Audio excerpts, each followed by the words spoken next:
ishengero ry'Imana murakwiye kumenya comment les choses fonctionnent, ingene ibintu bikora. Turabahaye ikaze mu nyigisho z'ijambo ry'Imana mushikirizwa na Pasteur Patrick Ngendakumana, umwungere w'ishengero GGC.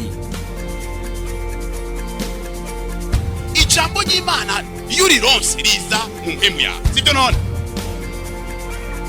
Ikiruparwe kugicakira mu mpemu yawe, ukawukize bano Imana, isi n'ijuru vyofuma bigwa. Guma kwijambo, guma kuchimana avuze. Pepo ingene bisa imbere yawe. Pepo teresikoza ingene zisa. Pepo ingene gwiyumva. Pepo ibyo bakubwiye. Pepo amatangazo wumvise. Pepo message bakwandikiye. Guma kuchimana kuvuzeko. Hakiri kwiraza keretse Kristo. Vyizgiro vy'ubwiza. Kwa Kristo ni jambo. Zino nyigisho muzitegurirwa n'ikigo GGC God's Glory Center.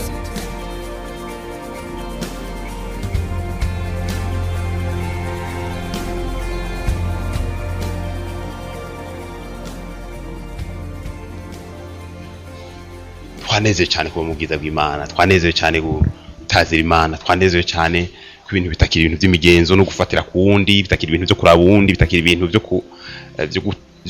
byo kuririmba igihe nakari kararirimba. No, turanezwa cyane ko Imana kiratwinjiza mu rugezo aho umuntu wese ahindutse kuba personnel avec son Dieu, aho umuntu atazira Imana nkuko ari we wenyene ku isi.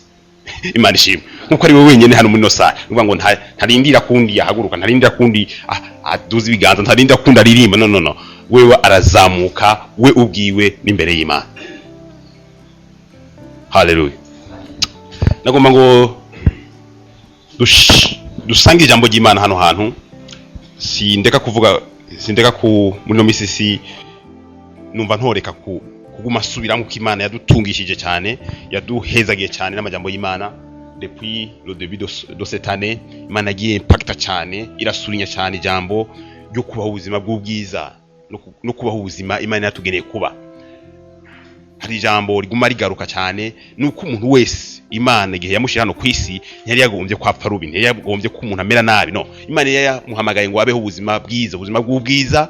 Ariko ijambo ry'Imana tubwira ngo bose bakoze ibyaha ntibashikirwa ubuzima, ntibashikira iyo standard y'ubwo buzima, ntibashikirwa urugezo Imana yarabageneye kubaho. Ariko rero Yesu ashimwe kuko igihe yaza kwa kugira ngo adusubize ubuzima bwacu, kwa kugira dusubize bwa bwiza. Yavuze ngo data ubwiza wampaye nibwo naje nabahaye. Ubu rero umuntu wese afise Yesu Kristo afise ubwo buzima, afise ubwo bugingo muri we. Tuvuge amen.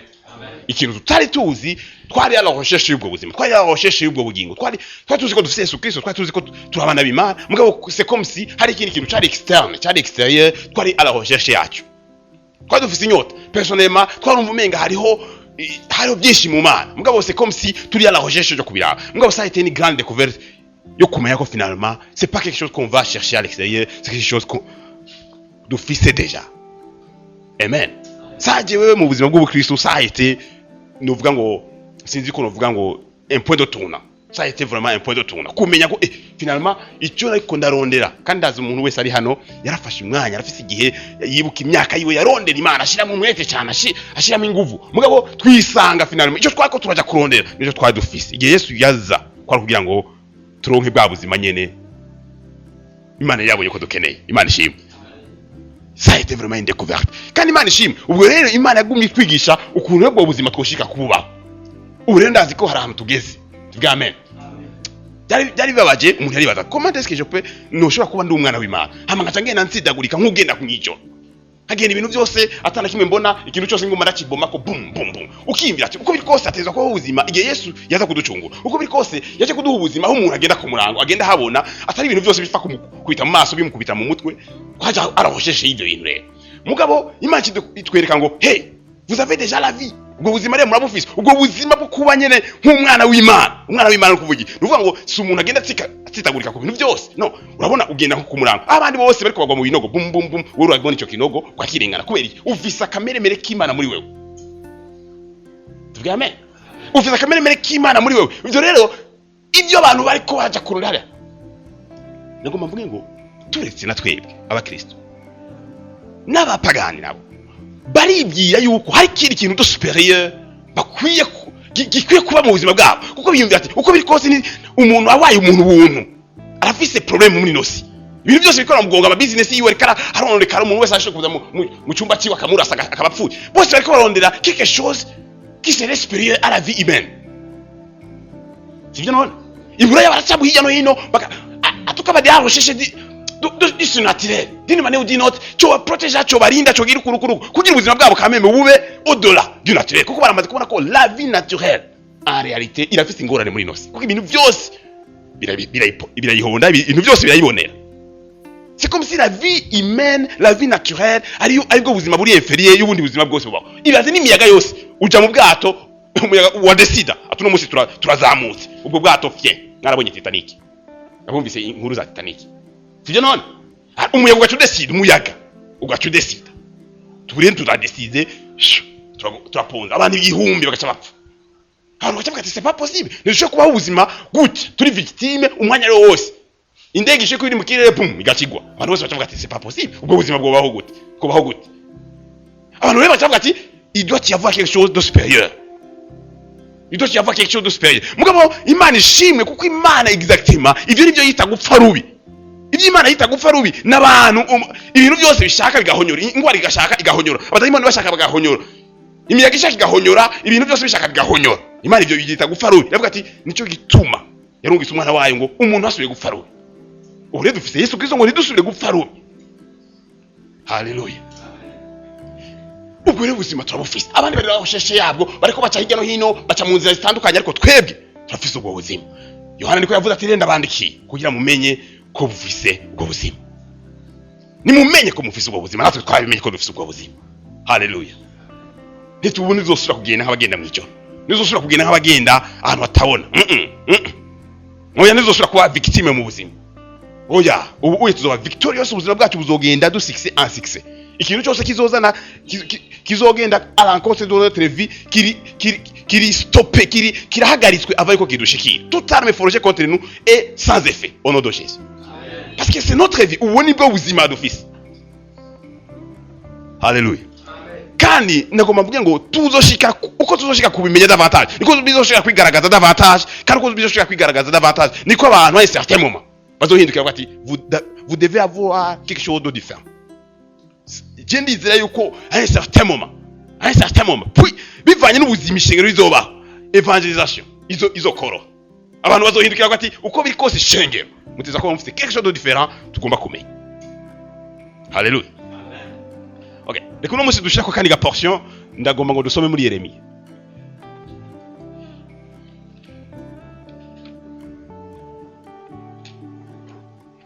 Yeremiya igice cya mbere.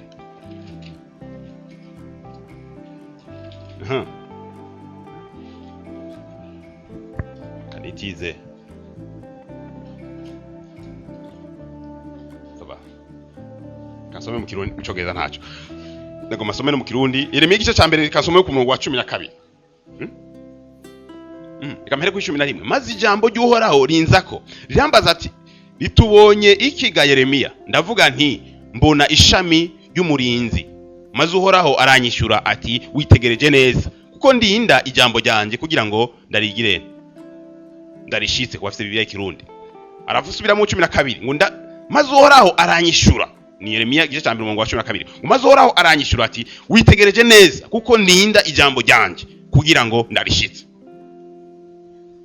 Ni juste iyi portion nagomba ngo uno munsi tuganire ku gatoya. Ni declaration Imana yavuze ati Yeremiya witegereje neza, kuko ndinda ijambo ryanje ngo ndarishitse. Imana yonyene niyo yavuze aya majambo, avuga ati mu bintu nkora, mu bintu njyewe cyane, mu bintu nashe gusinzira n'umunsi warimo, nigihe hari ijambo ryamvuye mu kanwa sishobora kureka kurikurikirana ngo mpaka iryo jambo rishike. Mu yandi majambo ndakora ibishoboka byose Imana idashoboye. Imana iri inyuma y'ijambo ryayo ngo irishitse, iragerageza kugira iryo jambo rize gukora cyangwa rikore ibyo ryagenewe gukora. Imana iri inyuma y'ijambo ryayo, ivuze ikintu iri inyuma y'ijambo yayo ngo irishitse. Ushaka turi yavuze ati witegereje neza Yeremiya, kuko ndi inyuma y'ijambo ryanjye, ndindi ijambo ryanjye ngo rishike. C'est comme si Imana irekuye ijambo, irekura n'ibintu byose bikenewe. avec la puissance qu'il faut, avec la sagesse qu'il faut, kugira iryo jambo d'une manière d'une autre mubishaka mutabishaka rize gushitsa icyo Imana yavuze ko rishika. Niko Imana ikora. Ushaka turi kumwe tusome byakozwe n'intumwa 19 byakozwe n'intumwa 19 murongo wa 20.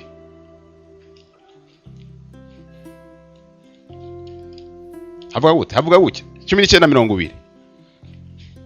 Uko niko ijambo ry'umwami wacu ryagwiriye cyane. Uko niko ijambo ry'umwami Yesu. Uko niko ijambo ry'umwami Yesu ryagwiriye cyane rigira ububasha. Uyu ari karandika aravuga ngo uko niko ijambo aho ari mu gisagara cy'Efeso. Mu gisagara cy'Efeso ijambo ry'Imana ryarinjiye. Ryinjiye rigira ubushobozi cyane. Sinzi ngene ryarikorera riri multiplier mugabo iri pare ko umwe haye yararyumva akayitransmit uwundi. Kandi uryumvise wese rigaca rimuhindura ntimuzige kwa kundi agaca afata ibintu byose yaratunze. Bidahimbara Imana akazana byari biturirwa bigaturirwa ari bitagwa bigatabwa. Ijambo ry'Imana rirabareya ico gisagara hamwe uyu muntu yanditse aravuga ati uko niko ijambo ry'Imana ryagize ububasha muri ico gisagara. Ijambo rya Yesu Kristo ryagize ububasha muri ico gisagara riragwira ku buryo rigira ubushobozi. Muco gavuga ngo it prevail. Nukuvuga ngo ryaragiye ku buryo rigenda nka hari umuntu arabona vague. Iyo umuntu atereka ikintu mu mazi nk'ikiyaga kirasha kuzana vague ku buryo vague ahantu hose ica igira ibareya ibintu byose bihari. Hallelujah. Ndiko ndagomba ngo tubanze tuzane imana ijambo ry'Imana cyo gukora mu gisagara. Haravuga ngo rero ngukuri kw'ijambo y'umwami wacu Yesu Kristo ujagize ububasha mu gisagara, cyagize ububasha muri Efeso, hamarira gwira cyane. Ngukuri kw'ijambo ry'umwami Yesu ryagwiriye cyane rigira ububasha. Icyo mpa ibyo nyine bikaba muri iki gisagara. Yo mumfashe ko bwa mbere. Aho muri iki gisagara ijambo ry'Imana mwari majambo abantu bose bumva badashiye gutena mpaka bahindukira ijambo, bumve bagomba ijambo, bumve bashaka ijambo, bumve boza mu makoraniro baza gusoma nuvuga ngo ijambo ry'Imana riragira ububasha ku buryo gingiye no ma programme y'abantu bikinje no ma schedule no ma timetable. Abantu bamwe bavuga ati none usoma trezo kipe no ijambo ry'Imana ryagize ububasha ku buryo rironka umwanya mu bintu byose bariko barakora. Giye poza abantu bose ibintu byo bariko baragira bakumva ati no uyu ni umwanya wo kuja gusenga. Umblockto bakaza mu gikorane cyo kumva ijambo ry'Imana. Mwene majambo ijambo rigira ubasha ku buryo igisagara cyose gihinduka ijambo ry'Imana. Hallelujah. Mwene majambo umuntu wese akamenya ngo muri iki gisagara ijambo ryarinjiye. Ijambo ryarinjiye. Nibyipase inaperçu. Nibyipase nk'ibintu biti Oh Seigneur. Okay, dusome ikindi gice shikare ku cyo ngomba kuvuga. Ezekiel 36.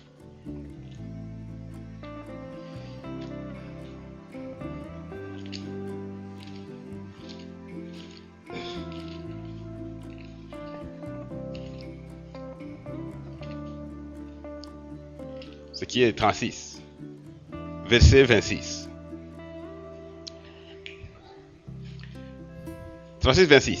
Havuga gutya ngo kandi nzobaha umutima musha mbashiremo impwemu nsha, nzokura umutima ukomeye nk'ibuye mu mitima yanyu mbahe umutima woroshe nk'inyama, kandi nzobashiramwo mpwemu wanje ndabagendeshereze mu byagezo byanje.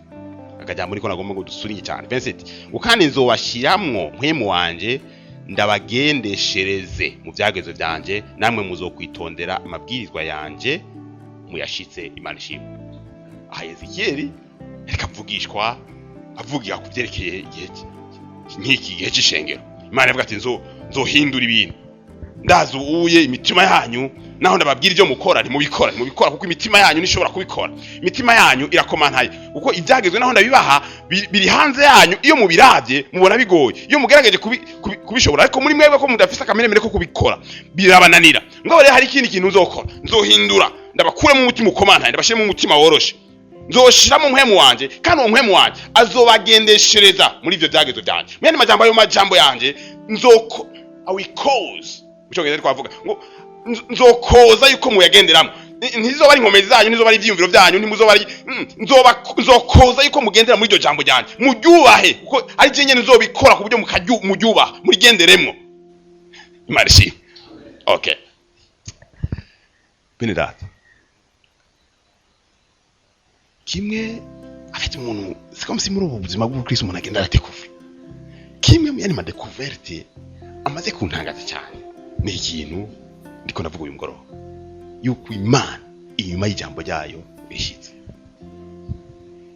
kimwe mu madécouverte vraiment antangaza cyane nuko Imana iri inyuma y'ijambo ryayo kuva muri Ancien Testament gushika uno munsi Imana inyuma y'ijambo ryayo ngo irishitse Imana ile kuyijambo c'est comme si isa nucagerageza kugira ikintu cyose gikenewe kugira jambo rishike ikizana place ikintu cyose gikenewe kugira kiveho jambo rishike igikuraho Imana yonyene ija à l'œuvre kugira iryo jambo bije à la manifestation. Haleluya. Umunsi umwe haza umugabo yitwa Ahabu aratonda aravuga ati ndagomba gutera ahantu sinzi umuntu abantu bagomba gutera bafatanye n'undi mwami yitwa Yoshafati. Yari Yoshafati bafatanye baravuga ati bo mugabo imbere ko tugenda reka dusiguze uhoraho baca bahamagara bakamenyi cyangwa abavugishwa n'Imana amajana 4 baratonda bose baca bavugisha ikintu kimwe ati mwami nta kibazo wewe haguruka uje gutera intsinzi ni yawe uratsinda nta problem. Umwami Yoshafati c'est comme si mu mutima wiwe yumvise umenga ntibikwiye aravuga ati nta wundi muvugishwa ari hagati nga aha muri kino gihugu. Umwami Ahabu aramubwira ati uko biri kose ateza ko ari umuvugishwa mugabo wose ndamukunda kuko igihe cyose avugishijwe ntavugishwe ibyiza kuri jewe. Avuga ati oya fa kumuzana kugira tumwumvize nawe baca bazana witwa Mikaya araza ni Mikaya Mikaya acaraza Mikaya yashitse abavugishwa n'Imana baca baramwitanganiza baramubwira turabizi rero sinzi ko abavugishwa mugabo hari undi muntu yamwitanganije aramubwira ati abavugishwa amajana 4 avuze ikintu kimwe yuko umwami aza gutera kandi atsinda rero uyaranje navuge la mishozi Mikaya avuga ati no je nta problem mfise kuko ibyo uhora haza kumpa ibyo nza kuvuga. Mikaya ararenguka umwami aramubwira ati wewe nakubwiye yuko utigera uvugishwa ibyiza kuri jewe voilà ngiyi idiri tugomba tugire aha je ngomba je gutera hanana vuga ijambo ry'uhoraho kugereka iyo situation. Mikaya avuga ati okay genda mwami uraronka intsinzi. Sinzi ngene umwami yumvise nkuko umenga naho Mikaya yavuze ibyo nyene abandi bari bavuze nga yumva umenga ntari satisfaction avuga ati wese nakubwiye yuko utigera uvugishwa ibyiza kuri jewe rero yasubiyemo exactement ibyo abandi bavuze. Okay Mikaya rero arizanzamu ata mbonye ijambo ijuru ryuguruye mbona uhoraho abaza umuntu ati ninde yoza kudisiva cyangwa yoza kuzimiza bajya abantu bayavugishwa bakavuga ijambo ri contraire yo kuzimiza ujya mwami kugira aje ku rugamba agweyo bavugishwa bari ngaho umwe acarazamuka aragenda amukubita kofi acaga ati ninda kubwiye kuvuga amajambo hayi kujya tuyegeranye nkuru Ahabu ati jina inzanzwe zikutaza kuvugisha ibyiza kujye ngabo rero nagomba kubwira ikintu ati je ngomba mwenzi ku rugamba kandi aza kugaruka ati mugabo wewe acabye abantu ati mufate mu mushira abana bamufunge bamugabo nica nikize bamutunge nabi gushika ngarutse ninagaruka azomenya yuko je n'umwana nawe Mikaya avuga ati ni wagaruka uzomenya kwira ijambo ritavuye kuhoraho. Imana ishimwe. Umwami acaragenda ku rugamba agiye ku rugamba umve my point ahantu ngomba gushika. Umwami Ahabu agiye ku rugamba urugamba rwashuha wewe yagiye yidegije yambaye ukuntu kubyo batomenya ko ari umwami mugabo commandement yari yatanzwe ku bara wasada umenga bara bisiriya yari uko abandi bantu bose babareka mugabo bakarondera umwami wa Israel yitwa Ahabu akaba ari we barondera mugabo babonye umuntu yambaye impuzu z'ubwami bimvira ngo umwami wa Israel kumbi yari Yoshafati bamwiruka inyuma bamaze kubona ko atari we bacahimba siwe baca baramureka mugabo bene data nagomba kubwira ngo Imana ikintu ivuze shaka isi n'ijuru bikoroke irafise nyene yaranja mpaka bya bintu bigirene bibe ngo haza umuntu mucyo kizavuga ngo it came to pass haza umuntu ngo afata umwami bizarma utazi nyene ngo afa kurasa uwo mwami jewe ndizera yuko wafashwe mu yandi maboko we yarawurashe gusa muri naturel mugabo muri mu mwemu wafashwe n'andi maboko wafashwe n'indi movement wafashwe n'indi force n'indi wafashwe n'ikindi kintu uwo mwami uragenda ngo utobekera winjira mu mukogote nabara mukogote nabari iki Ahabu yarimo umutobekeranye kwarugira ngo gusa ijambo umuvugishwa n'Imana yavuze bigirene bishike ingene uwo mwantu wagiye ingene wikuruvye ingene waciye ivyo ni si histoire yacu mugabo uhoraho yari nyuma y'ivyo bintu kugira ngo bya jambo rigirene risohore. Umwami Ahabu ariranata mugabo urugamba rurashuha ameshika kumera nabi aravuga ati nkura mu rugamba ko numva merewe nabi ko mapfe. Mbega yarasubiye ari muzima? No. Mikaya yavuze ukuri igihe Mikaya yavuga yarazi ingene biza kugenda uyavuze ati ngira ijambo ry'uhoraho ntuza kugaruka kuko nabonye Abisirayeli bamera nk'abantu badafise umutware. C'est sûr yuko Mikaya nawe yaciye akomplena ko finalement n'Abisirayeli bari ku rugamba bakaba badafise umutware ari wokeje bari jengiye ku rugamba nk'umutware wabo seke ntaza kugaruka. Il a compris. Ngo Imana yari nyuma ijambo ryayo ngigirene irishitse. Tuvuge izindi nkuru zibiri. Tuvuge Dawidi. Iyo nkuru turayizi imbere ya Goliath. Sindayivuga ko byinshi. Mwereka mvuga kantu kamwe. Igihe ngo Goliath yaza kumwavu kumera nk'umwegera, Dawidi bibiri bivuga ngo we yarirutse amujako. Ngo acafata ibuye ashira mu mugozi. Mwumve. Aho hantu je sishobora gukomprena neza aho ibintu byagenze. D'abord hariho tugiye muri physique, hariho force umuntu ari kariruka, hariho force azashiye kugira. Kubera iki? Barakwigisha muri SMO. Igihe twari muri SMO batubwira yuko il ne faut jamais kurasa uri kuriruka. Il faut toujours chercher un appui. Ukurasha uri kuriruka, qu'est-ce que tu fais? Il y a Rocky, uchugwa. Ati il faut toujours chercher un appui. Mugabo batubwira ko Dawidi yari kariruka. Hama acaratera. Surema namba yari kariruka acaratera. Indi force nini yateranye. Mugabo Bibiri precisa neza ngo iryo buye yateye ntiryamugonze gutya Goliath ginjiye indani.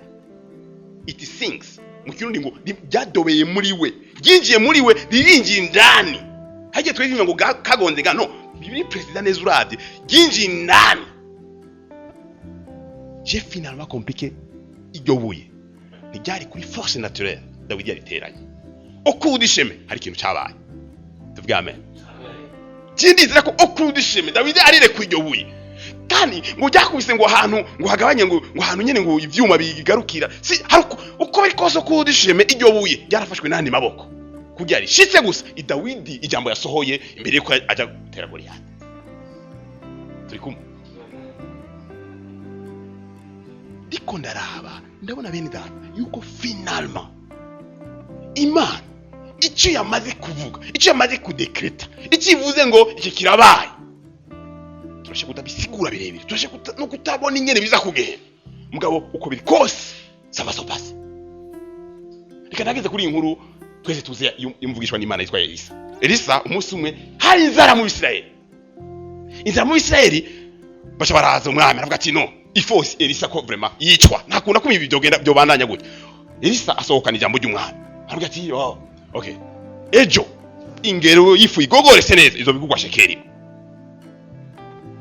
Umugabisha w'abasirikare ngaho yari kumwe n'umwami aravuga ati bo finalement wewe yabizanye muri naturel yabizanye muri logique yumva ukuntu bari bashonje ingene igihugu cyose gishonje uwo muvugishwa n'Imana avuze ngo ejo ingero yifu igogorese neza izo bigugwa shekeri imwe. Ati yumva ibyo bintu naho amajuru yotoboka naho amajuru naho Imana yokora ibintu byose bishoboka ibyo bintu ntibishoboka. Ati ibyo bintu naho amajuru yotoboka bishoboka. Nga Elisa wowe yaravuze ijambo ry'umusajya uhoraho Imana yarifise ingene za kugira kubikora ko Imana ivuze iravuze inyuma y'ijambo ryayo ngo igirene irishitse ingene biza kugenda mwese mwari umusayo makuru ingene mugabo ivyo uhoraho yavuze biciye muri Elisa ejo niko byari biri ingene wifu igogorese neza yakugwa shekeri ingene byagenze biratangaje cyane mbwa Imana yari inyuma y'iryo jambo yavuze ngo irishitse. Tuvuge amen. Ariko rero siye abantu cyangwa mbugwabwira kuko turiko turasoma Ancien Testament abantu kugira intsinzi iboneke ifa ariko bazamuka bakaja kugirana bakaja kurondera ijambo ry'uhoraho kuko bari baratahuye kuko deke Imana ivuze inyuma y'iryo jambo ngo irishitse ingene biza kugenda singorane kuko abo mu isezerano rya ikintu barondera ubwa mbere rya jambo ry'uhoraho nibapfa bari baratahuye ko atari inkomezi ko atari inguvu oya ko dabura ari jambo ry'uhoraho nico gituma ubwa mbere imbere ko Dawidi aja ku rugamba yabanza gusiguza uhoraho uhoraho ifuko ngenda cyangwa ngenda Imana ivuze ati genda. Dawidi ntiyasiguza birebire ingene biza kugenda yabaza ati nambo uhoraho avuze ati genda abantu ndabagabura amaboko yawe yarazi ati ijambo ry'uhoraho ryabaye libere Imana ndibumenye ingene biza kubigira mugabo abo basirikare turaza kubajya kwa musima. Haleluya. Uko riko bakora muri Ancien Testament uko riko bakora abi mu misezerano rya kera kandi bwari ubujuju cyane uko umuntu yitwa mu Isirayeli kuva guhangara urugamba adasiguje uhoraho atajanye ijambo ry'uhoraho bwari ubujuju cyane kuko imana byavana n'igihe, byavana n'iminsi, byavana n'amakondisho kanaka ikadesida ngo uno munsi ndaguhaye intsinzi. Imana ivuze ngo ndaguhaye intsinzi, bagaca bazamuka uhora aduhaye intsinzi, bagaca bamenya ko ihoraho abahaye intsinzi. Mugabo uhora atavuze iryo jambo baratekereza. Turashari kumwe. Ihora atavuze iryo jambo baratekereza. Namba no guhonyerwa, namba no kugira iki baratekereza. Uhora atacaravuga nye. Bateza kurinda ijambo ry'uhoraho. Atamuvugishwa n'Imana yango bamusiguze ho byako bibaye ibintu bikomeye cyane. Uko ni kwisezerano ryose yari imeze. Yari condition.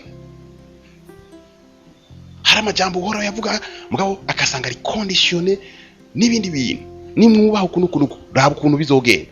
Binjiye muri yo dimension yizo conditions z'Imana bigaca bigenda kwa kundi nyene. Uhoraho wewe ntiyigera ananirwa gushitsa ijambo yavuze. Mugabo byari ijambo baronka eventuellement, baronka rimwe na rimwe. Byavana n'amakondisho kanaka. Rimwe na rimwe yadirekura, mugabo ko biri kose biraboneka ko igihe cyose Imana iramutse ivuze, Imana yabangomba ngo ibishitse.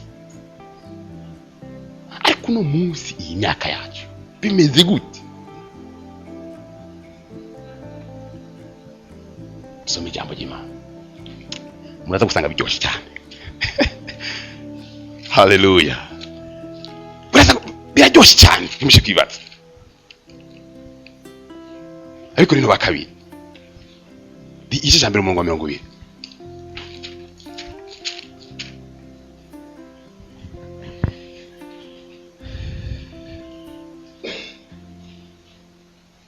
Kwa twashitseyo.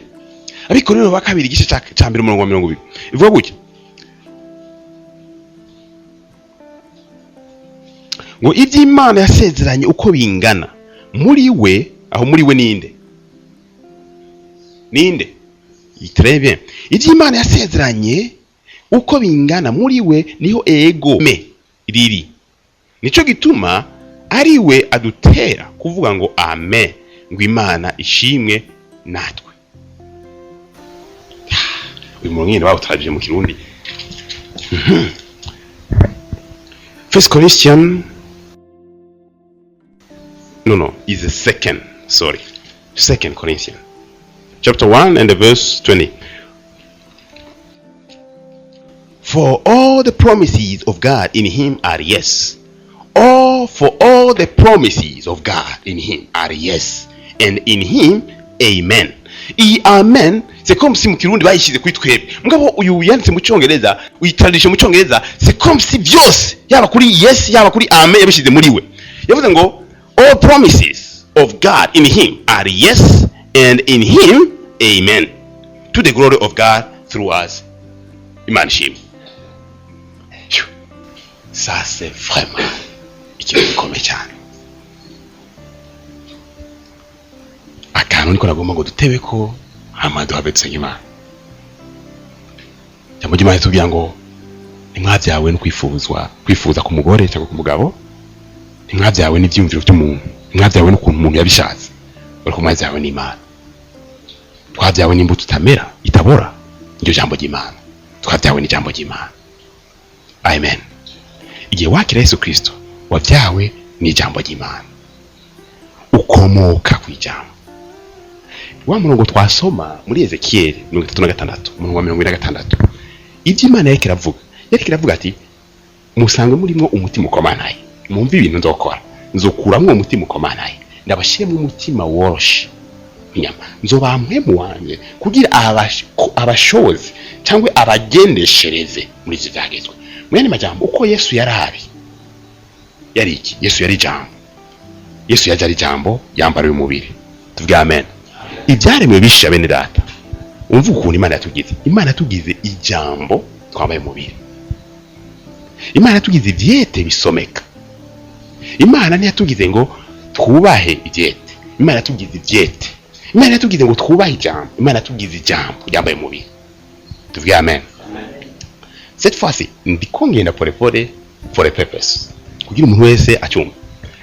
Ijambo ry'Imana muri Ancien Testament uje kwisiguza, ufise ikibazo, ufise ubukene, yarakubwiye ati éventuellement, ndavuga éventuellement, rimwe na rimwe bivanye n'ibihe kanaka, bivanye n'igihe kanaka, bivanye n'amakonje kanaka, yarakubwiye ati genda utera imbere. Par exemple witwa Isaka yagomba kujana bari muri Egiputa. Imana ati no, ntwiri kuraja muri Egiputa bibahanye. Uraza kugirane, uraza guprospera. Ryari jambo rivuye hehe? Kuhoraho.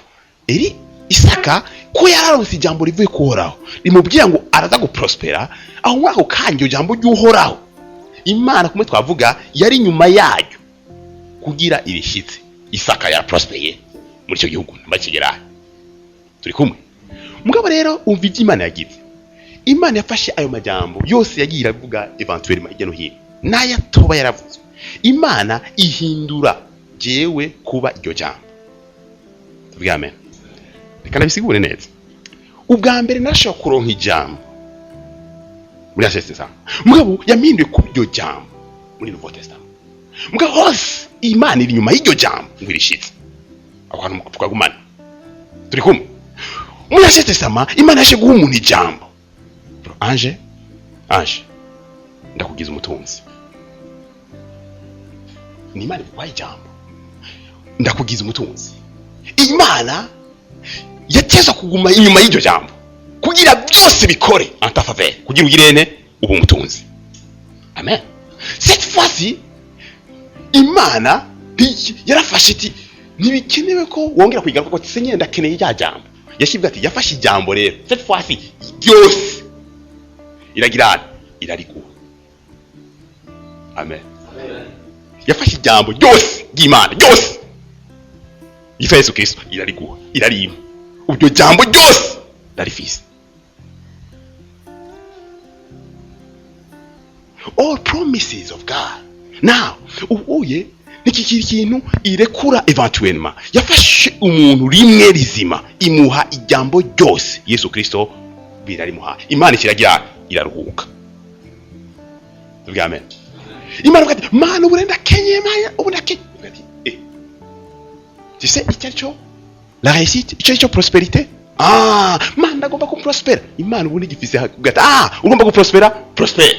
Hamishi nyuma iki nyuma ngijyo yamugirishite no. Imana ati no naraguhinduye kwa. Naguhinduye prosperity.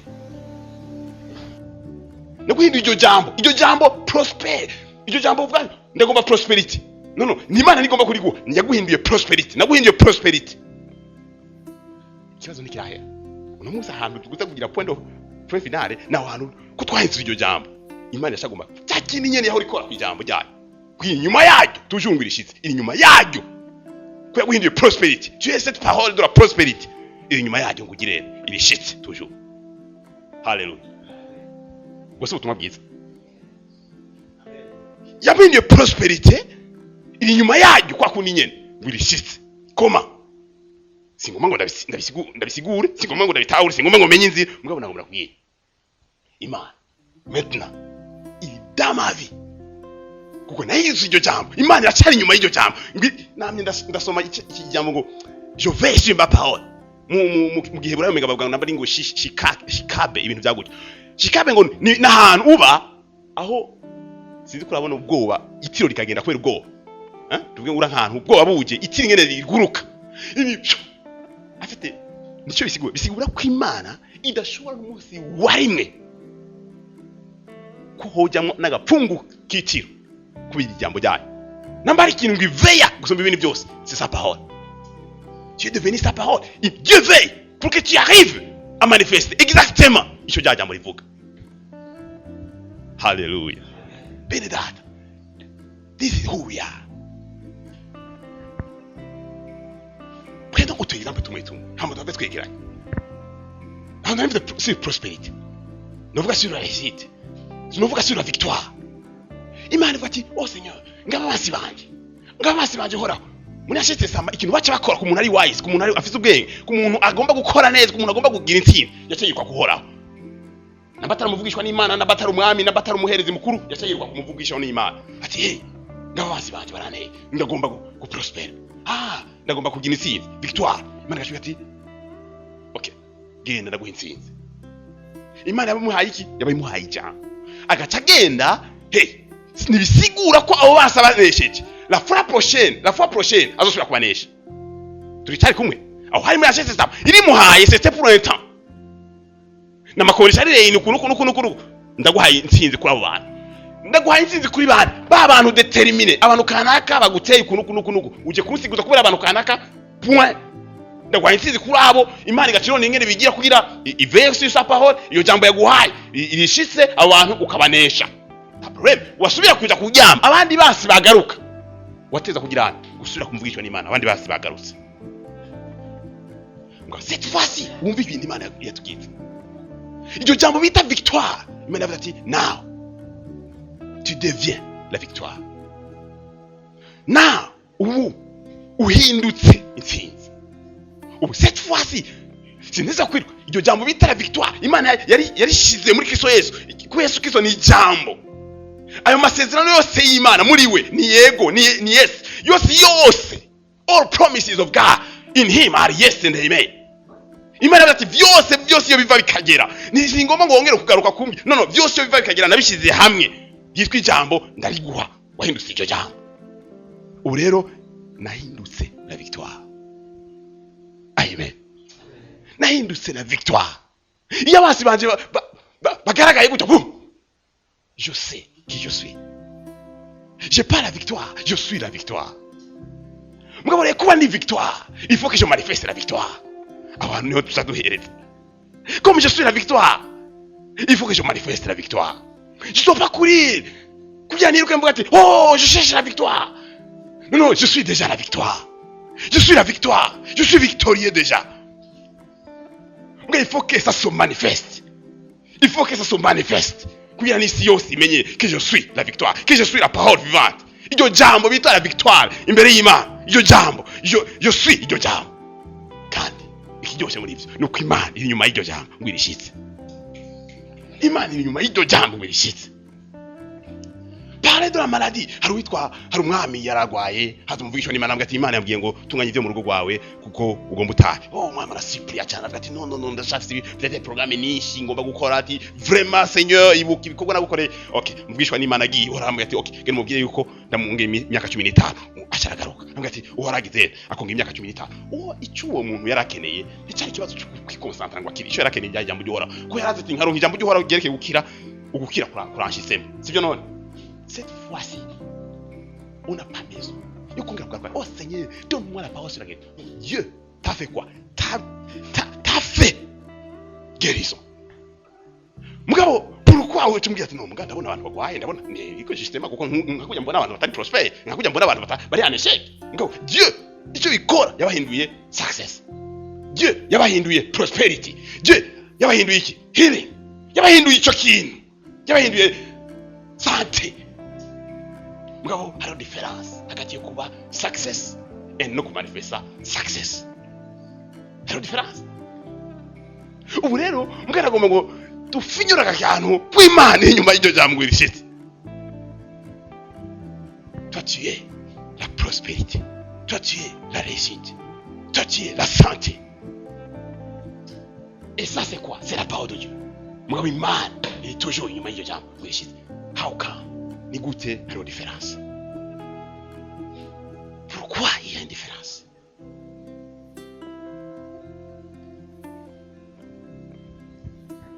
Pourquoi il y a une différence?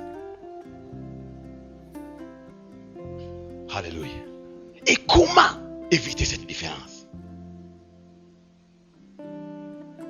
Parce que nibaza ko hari abantu bashika ahantu bakavuga byinshi cyane. Et puis le monde bibi tubwira ngo isi ibiraba kubiboneka. Isi iraba kubiboneka. Kandi namba yidimanche tuko turavuga biba ngoma ngo tubishikire. Ni ngoma ngo bije kubiboneka. Sivyo none? Ifo ko urugezo rw'ibiboneka bigaragara kuko isi iraba kubiboneka. Namba tuvuga je suis prospérité, d'accord? Muga ifo ko ça se manifeste kuko isi iraba kubiboneka.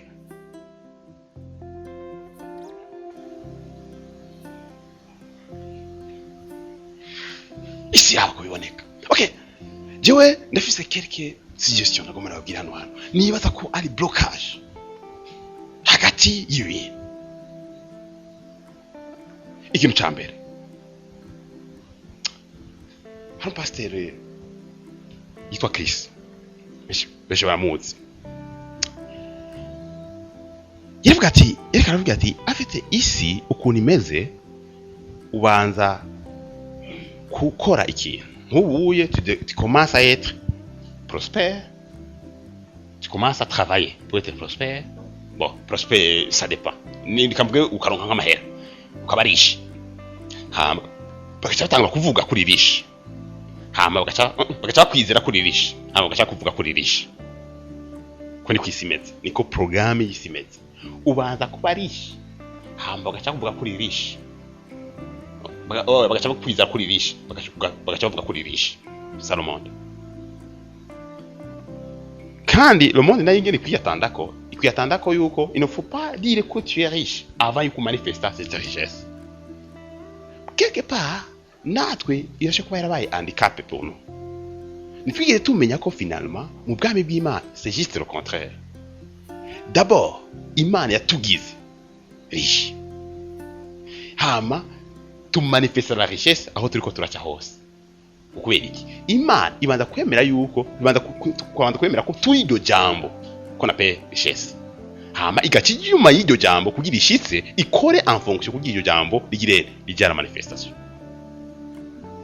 Turiko dukorera kuri vision y'isi, turiko twiruka inyuma ya richesse kugira tube riche. No, twege Imana yatugize, ntitugomba kujya kuba Imana yatugize. Twemere ko Imana yatugize, hama cyo tugirana tuje tumanifest. Icyo ni ikintu cyambere, cyo cyonye ngari ikintu cyambere kwiye kubanza guherako right now. Uhere no munsi uno mwanya nyene frère, est-ce que tu peux commencer à penser différemment et à parler différemment sur les promesses de Dieu? En Christ Jésus, toutes les promesses sont yes, oui et amen. C'est-à-dire que tu mu masezerano yose y'Imana, ibyo wiyatanda byose by'Imana kuri wewe, tu es devenu ça, wahindutse icyo kiye. Oh Seigneur, délivre-moi de ce péché. En Christ Jésus, ça c'est une promesse. En Christ Jésus, tu es délivré. Tu dis amen. Non, quand même, tu ne peux pas parler de ça alors que déjà, au son matériel qui nous chantine, tu parles comme. Non, justement, est-ce que vraiment, on a compris que tu fais ça? Non, on comprend que tu fais ça, nous visons qu'on a vogue. En Christ, tu es délivré. Mais, d'abord, tu acceptes la parole de Dieu. Parce qu'il y a un si jamais il y a un jambo, tu as dit, nous aurons un jambo. Mais comme Bible dit, Bible dit, ngo iryo jambo kuba batarivanze la foi nico gituma batinjiye muri iryo jambo.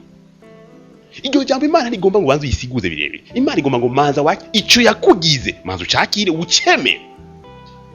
Nagomba ngo uyu mugoroba bene data isi sinye urabona ngene tungana. Si jamais twahaguruka nga twese tuvuga un langage différent. Iyo abantu babona ivyo ngabo tukemeye n'ijambo ry'Imana. Kw'ibyo bibiri ivuga kuri ubuzima bwacu ariko kuri kwa tuti je suis prospère. Peu importe, mon frère, je suis prospère, je suis riche. Pourquoi? Parce que Dieu m'a fait riche. Il m'a fait cette parole. Je suis riche. Alléluia. Ça, c'est vraiment le premier point.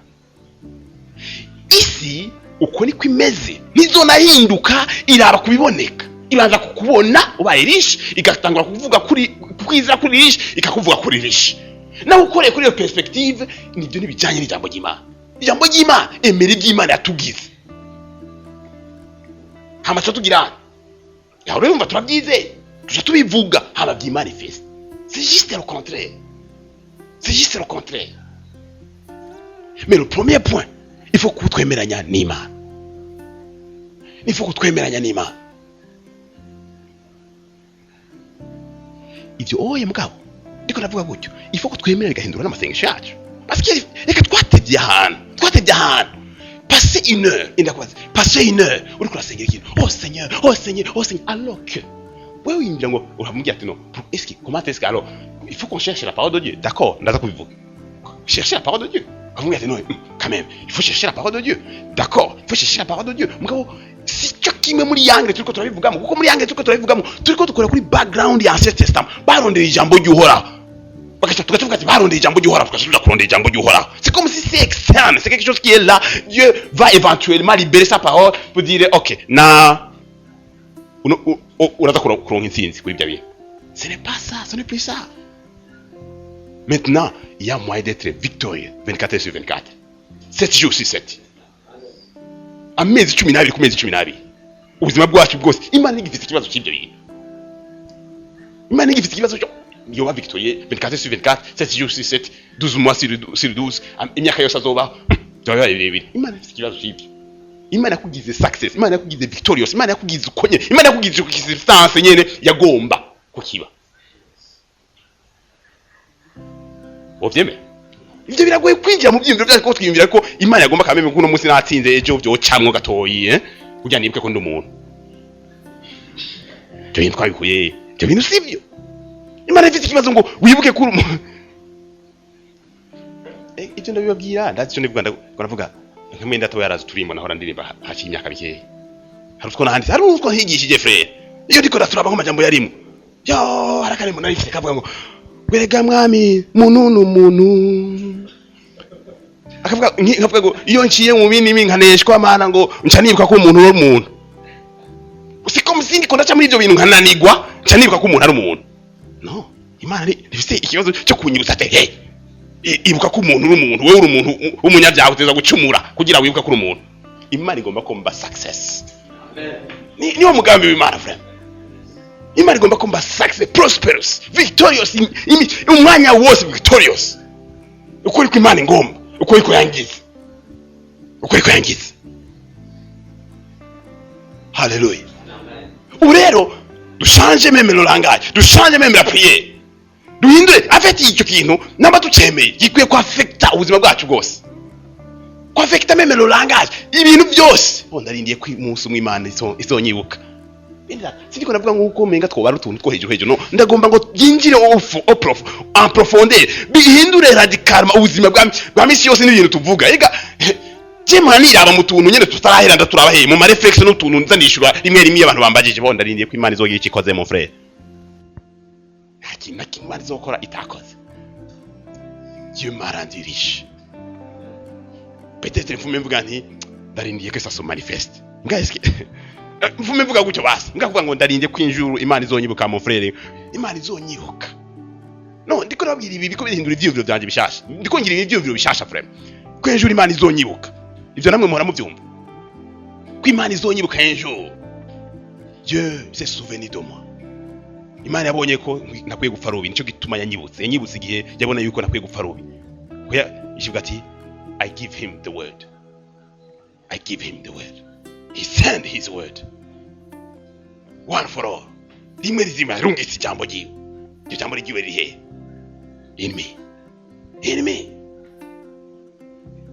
kandi ijambo ryose concerning me Imana ibikwiye kuvuga byose binyereke yarabivuze muravyemera ibyo Imana ikwiye kuvuga ikintu cyose ikwiye kuvuga pomwa yarakivuze all his promises in him are yes and amen. Okay. Ngo rero hari kindi kintu nari maze imisi ndiko na medita ko Seigneur je ndazi yuko vraiment ndafise amatemonyage y'abantu nk'uwitwa David nambare Aidepo un jour il disait la parole de Dieu. C'est un homme riche, extrêmement riche muri Nigeria. Mugabo mega kora muri Angleterre. Mugabo c'est extrêmement riche muri Nigeria. Un jour il disait dans la parole de Dieu, il a découvert 2 Corinthiens nambare 8-9. Achamenya ko iri rimwe rizima atagikenye. Ati mais comment? Il n'a pas eu la parole. Parce qu'il faut qu'il y ait absolument quelque part alors la parole. Ah oui, d'accord. Mugabo naciye sanga irateme ivyo nariko ndadefana ntivyasa n'ivyo je narimwe ivyo byabaye kuri we Imana yaranyanje yabinyigishije ivyo ngomba ndapataje umugoroba ntivyasa n'ivyo je narimwe jewe nari nari kuri base ya Ancien Testament y'ukugenda ukarondera ijambo y'uhoraho mugabo ibi byabaye biba ku matimo yanje nkayo ndafise n'undi mufrere w'umupartenaire hano daye beshi baramuzi reka découvrir musumwe yarasaga 100% bon kare prospect kako karatera imbere iki abantu baca baramugwanya bemera nabi bacha kubyo banamurondeza ibintu by'inkoho asigaraza kuvura agacaronde aba bodyguard bamucungera ubuzima burusha un jour il lisait la parole de Dieu acha agwa kuri la protection divine acha aramenya ati naho hagarika naho buzana inkoho bagaca bamurasa gutya izo nsoro nizosohoka nta nico acha aramenya ko ari invincible muri nosi aba bodyguard arabasezera byose ashara bivamwo ubu yavira amasaha yose abiriye ku isanze rusanzwe yigira gutyo yamenye rimwe rizima ko adashe gupfa yo jari jambo ritarihinduka we ku buryo byose niko ndavuga ngo Imana inyuma y'iryo jambo ngo rishize nimushe kwibaza ico bisigura ibintu binini cyane ucumenya ko protection ufise telema naho ni OTAN namba ari CIA yo haguruka namba ari FBI yo haguruka uri invincible uri eliminable uri kintu kidashaka gukugwaho naho byogenda gute rimwe rizima yeze kuvira la protection divine iyo jambo cyari rizima muri we il faut pour tout acaba biba birahindutse oh Seigneur mais tous ces exemples nani ndafise amajambo yahindutse mazima kaca mbona ikintu gishikiba mu buzima bwanjye afati finalement nous avons besoin de la parole de Dieu mais quelle est la différence hagati ya tu m'as fait toute la parole et j'ai besoin de une parole pour que ibintu vyimanifeste here ideki Benedad jewe na découvrir ko ijambo ryose warironse mugabo ikibazo kiri burya ni kiri kuma kiri kukuntu jewe nizera tuvyame haja rero jewe nibaza ngo ni Imana ibirungitse Imana yari irungitse gusa ni jewe amaso yanje abayugurutse iryo jambo nkagizera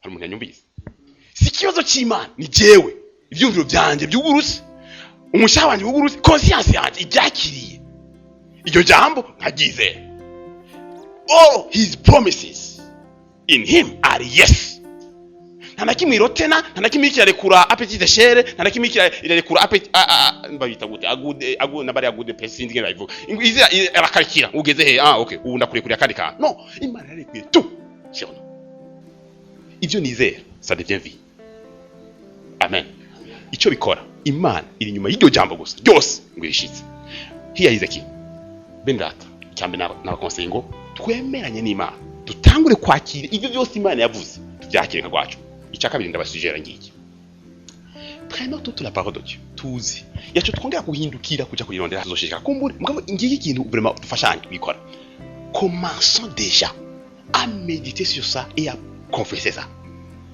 ivyo bintu nje ngomba kubasujera commençons à méditer profondément sur ça et à confesser ça kubera ikindi shimikiye kuri ibyo bintu kubera ibyo bintu biri mu bintu birufasha apara bifasha Imana ngo ikikora ivyo agomba gukora Imana iri nyuma y'iryo jambo ngo irishitse bifasha twebwe ngo iryo jambo rihinduke kuba ubuzima tugizere tout simple that's all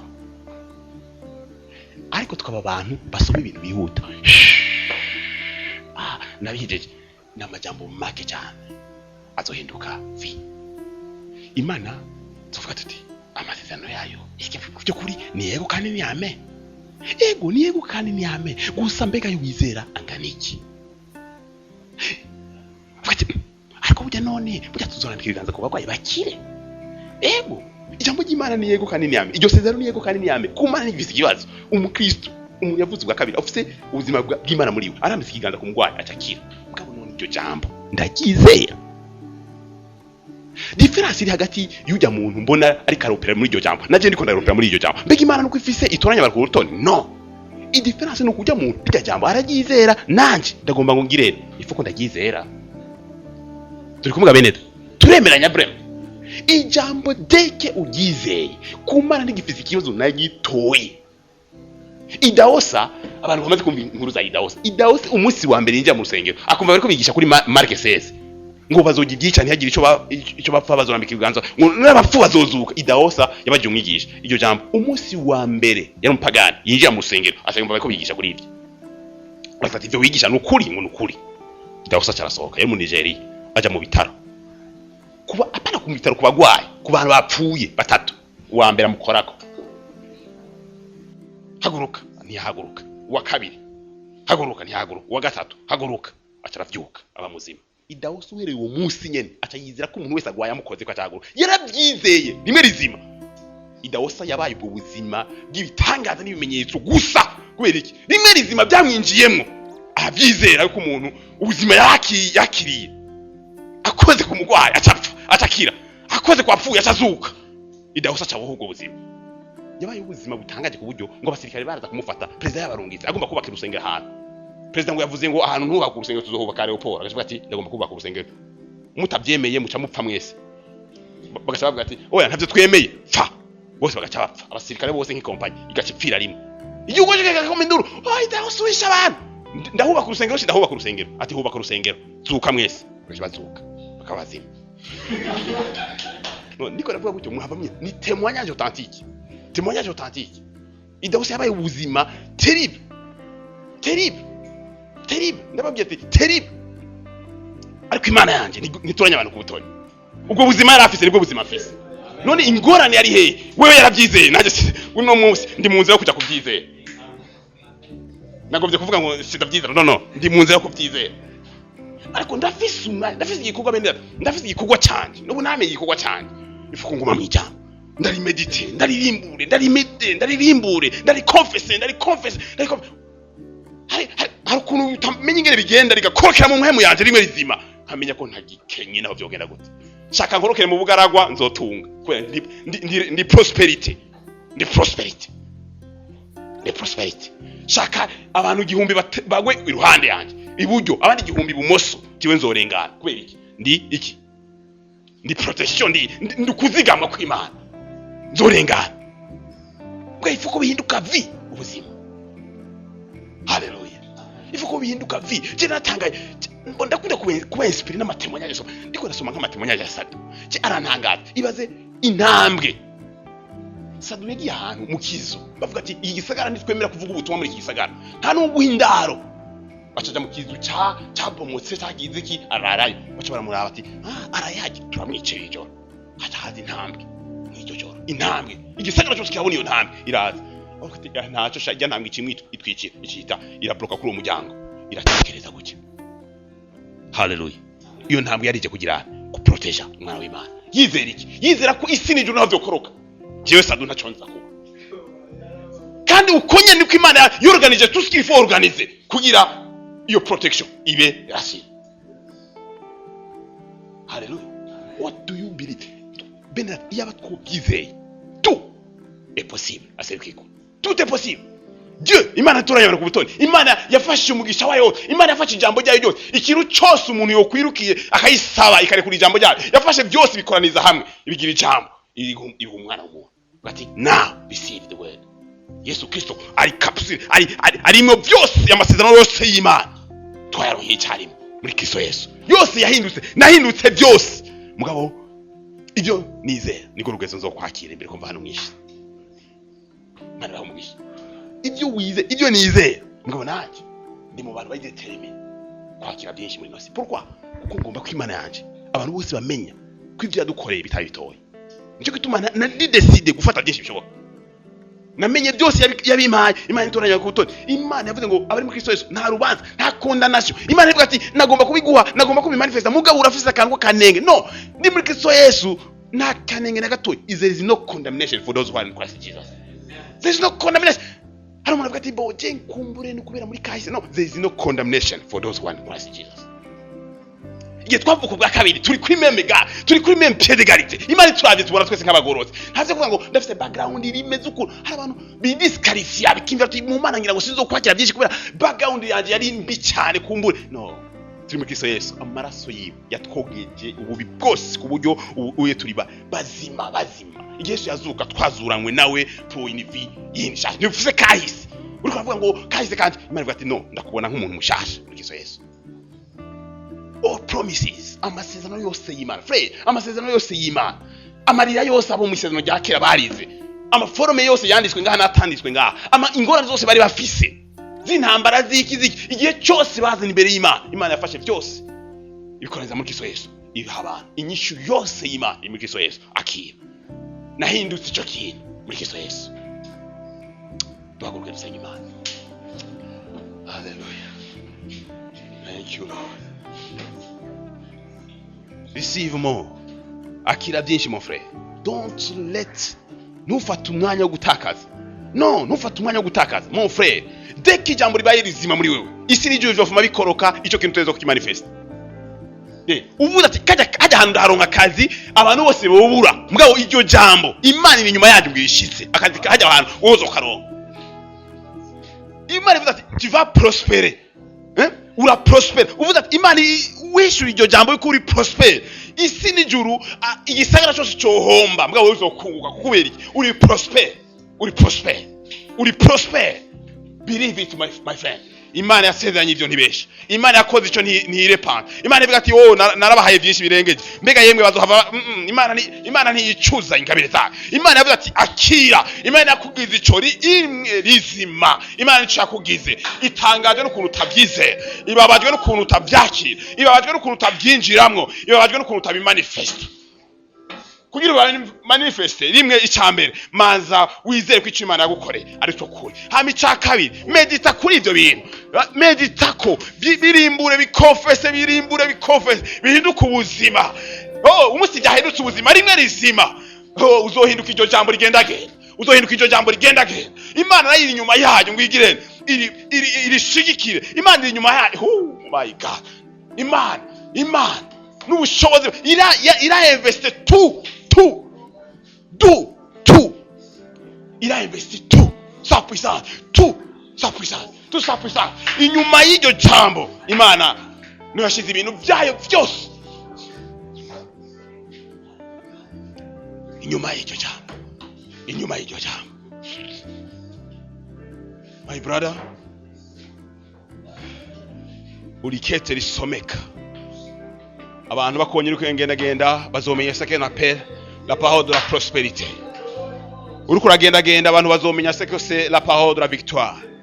Uriko uragenda abantu bazomenya ce que c'est la parole de la sagesse. Uriko uragenda abantu bazomenya la parole de la protection. Ntajyo bigeze bamenya. Nta nijyo barasoma mbwa bakubonye bazomenya iryo jambo kuko uzobura iryo jambo rigenda genda. Uzobura iryo jambo rigenda genda.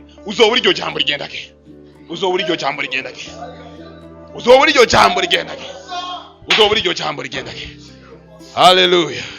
Uzobura iryo jambo rigenda genda.